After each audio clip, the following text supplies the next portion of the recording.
before I was born. This part of my brain that is still active allows me to remember the past in full detail and connects me with the cosmic memory that unites us all.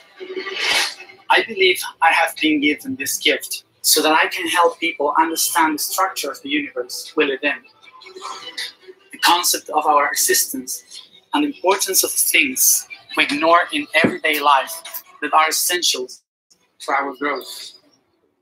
In this series, we will go beyond what you have read in history books. We will cover racist. Subscribe my YouTube video. Hi friends, you're looking live video in today. I'm watching Fox News, CNN, and blah blah blah, like live videos, American politics. Hillary Clinton question is by how scary. Like this is your YouTube. YouTube as it that now is it costly bad. I'm going to American news rooms.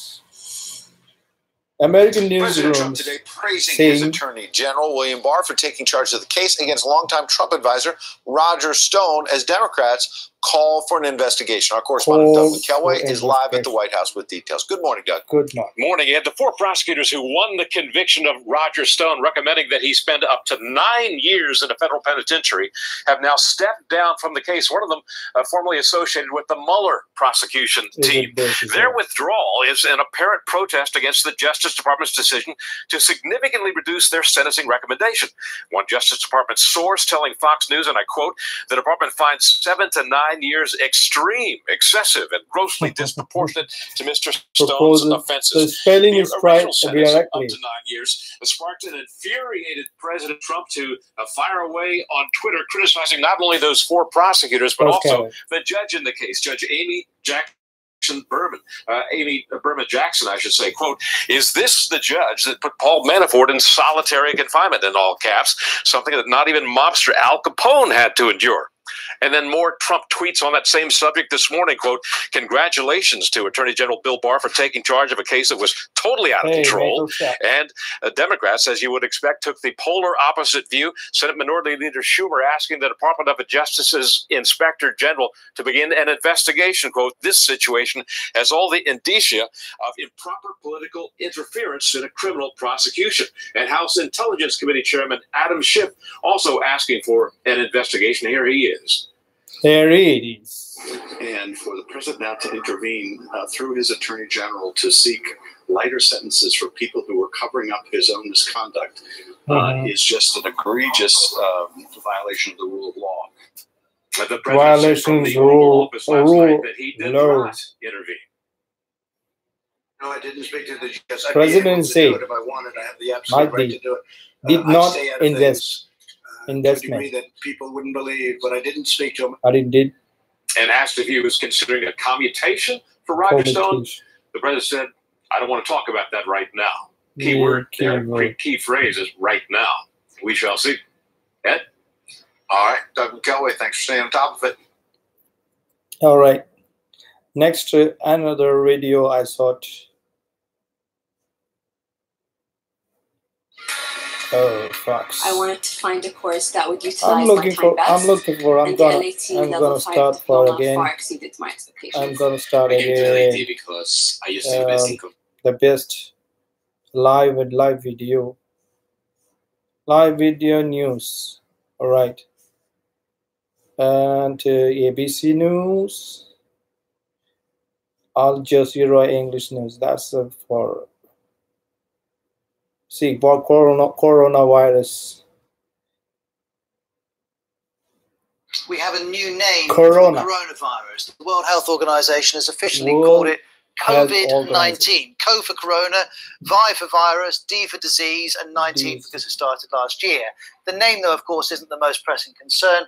On Monday in China, it suffered its highest number of deaths in one day. 103 people died just in Hubei province alone. The overall death toll in China is now over 1,000, and more than 40,000 people have been infected worldwide. if there's any encouraging news when it comes in the form of this chart from the Chinese authorities, it shows that the rate of new infections has started to fall 20% day to day in the last 48 hours. Nonetheless, the World Health Organization remains concerned about it spreading, particularly in developing countries.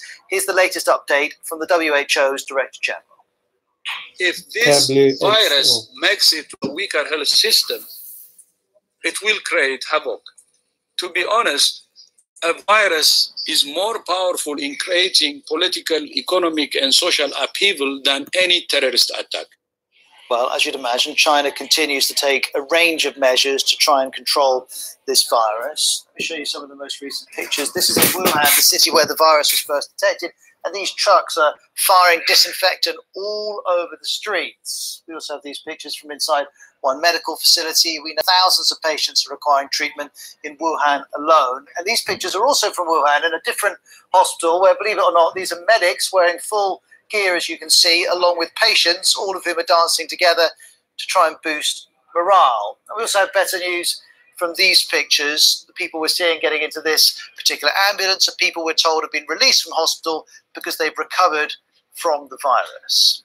Well, health officials in China are also warning there's a particular problem in rural areas. The doctors there don't have enough equipment, and they want these village doctors to be given face masks and medical supplies to ensure the doctors themselves don't become infected. Now, they may have to be patient on this front, given the pressures we know are being exerted on Chinese supply chains. On that issue, here's Stephen McDonnell in Beijing. There's a crucial shortage of beds and equipment. People have been sleeping in gymnasiums and the like. If they're sick, they're sort of setting up the kind of crude temporary hospitals for to act as isolation wards.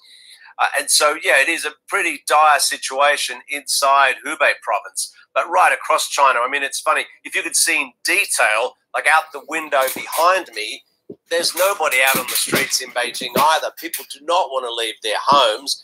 And in a funny way, it's the way the government would like it to be, because by not having people gathering, by having so many people in this city working from home, or having staggered working arrangements so they're not all piling into the underground train system at the same time, does seem to have slowed the spread of this virus. Now, we know many hundreds of foreign nationals have chosen to leave the epicenter of the outbreak in Hubei province, but some have chosen to stay. We've been hearing from Doug Perez. He's a science and maths teacher from the US, but he's staying alongside his Chinese girlfriend and his dog.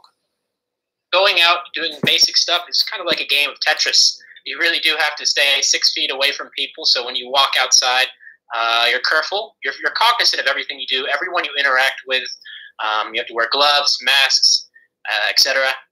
And we mostly rely on deliveries for groceries. We stocked up. We could hold out for a couple months. Still, we need fresh fruits and vegetables. Sometimes we do have to make a grocery run, and that in of itself poses tremendous risks.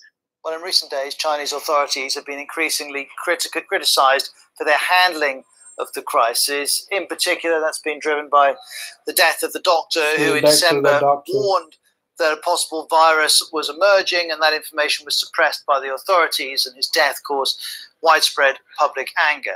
Well, China's now sacked several senior officials over their handling of this coronavirus outbreak. Let's hear more on that from Stephen McDonnell again.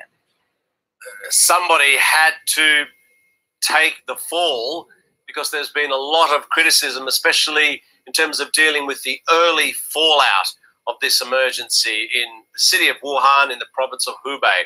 So the Communist Party General Secretary and also the director of that province's local health commission, they've both been sacked.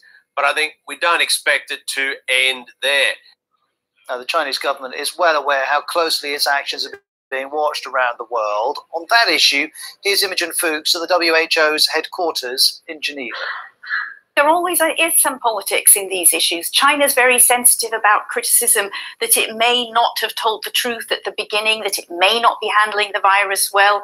Taiwan is asking, as it always does when global health matters, to come up to be treated as its own entity, its own individual country, which of course it is not recognized as such by the UN bodies. The WHO said, please put politics aside. Information is going to be shared with everybody. Anybody who needs support will get it, whether country, public health authority, vaccine specialist. We all need to work together. Now, this graphic shows the number of reported cases worldwide. Japan on 161, Singapore 45, Thailand 32, South Korea 28. Those are the top 4 aside from China. And some of those cases in Japan include those on board a cruise ship. We've talked about this a lot on Outside Source. The ship remains quarantined in the port of Yokohama. There are 135 confirmed cases on board, but over 3,500 other passengers and crew must also wait on board for at least 2 weeks to pass. So that's one ship that's in the news. There's another in Thailand where passengers have been prevented from disembarking from a Dutch cruise ship, which is currently in Bangkok. Here it is. It's called the Westerdam. There are no confirmed infections on board, and initially it had been given permission to enter the ports. But after protests on social media, that decision was changed, all of which means the ship has had an extremely complicated story because it's already been turned away from ports in Japan, Taiwan, and the Philippines. Well, for more on why the Thai authorities are so concerned about this particular ship, here's Nopon Wonganan from the BBC Thai service.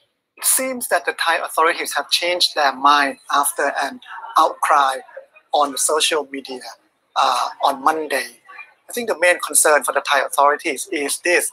They are afraid of the repetition of the situation in Thailand, like what happened in Japan now.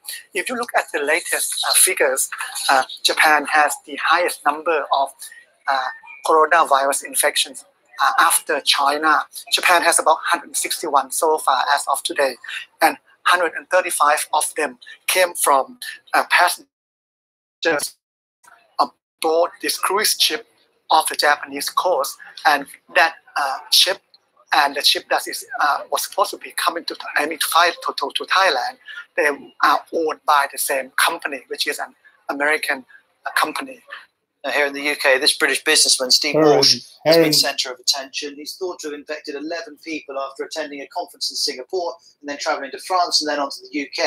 He's now fully recovered. He says his thoughts are with those that he infected. He's also released a statement in which he says, I was advised to attend an isolated room at hospital despite having no symptoms and subsequently self-isolated at home as instructed. Well, we've also been given a broader briefing by the UK's Health Secretary, Matt Hancock. Dealing with this disease is a marathon, not a sprint. The situation will get worse before it gets better. We will be guided by the science. Be in no doubt, we will do everything that is effective to tackle this virus and keep people safe. But for more on how the government here in the UK is preparing for the potential spread of the virus, here's the BBC's health editor, Hugh Pitt. Matt Hancock, the Health Secretary, said there would be more capital funding, that's money for investment, available for what he said would be urgent works by the NHS to invest in isolation facilities, in hospitals and other facilities. Now, no sum of money has been attached to that, but I'm told by sources at the department this is asking hospitals and other trusts, other organisations to come forward and say this is what we need to finish off these pods that were first reported on last week. That is providing a facility. If a patient comes in with suspected coronavirus, they can be isolated safely. And if it's proved negative, they can go on their way. If the test is positive, then obviously they'll go to another specialist facility to be treated. He said the whole thing globally would get worse before it got better, which is probably in line with international thinking. But he went on to say that he thought that the UK was doing all it possibly could to protect its citizens and ensure the virus didn't get out of hand. All right, absolutely right. So another coronavirus. So I'm going to do again to all right.